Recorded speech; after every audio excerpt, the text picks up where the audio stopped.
আসসালামু আলাইকুম everyone, moms kitchen daily ব্লগসে সবাইকে স্বাগতম। তো আজকে আমি আপনাদেরকে নিয়ে যাচ্ছি আমার নতুন ফ্ল্যাটটা দেখাতে। তো নতুন ফ্ল্যাটের কাজ চলছে, তো দেখতে পাচ্ছেন আমি আমার নতুন ফ্ল্যাটে এসে পড়েছি।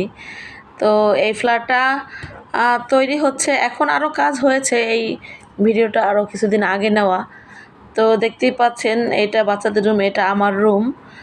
আর বারান্দাগুলো দেখতে পাচ্ছেন দক্ষিণমুখী।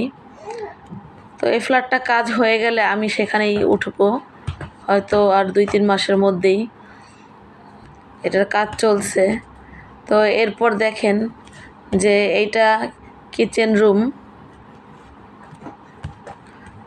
এগুলোর কাজ চলতেছিল, তখন আমি গিয়েছিলাম দেখার জন্য। এটা গেস্ট রুম, এটা কমন ওয়াশরুম, এটা হচ্ছে লিভিং রুম আর ডাইনিং স্পেস। তো দেখতেই পেলেন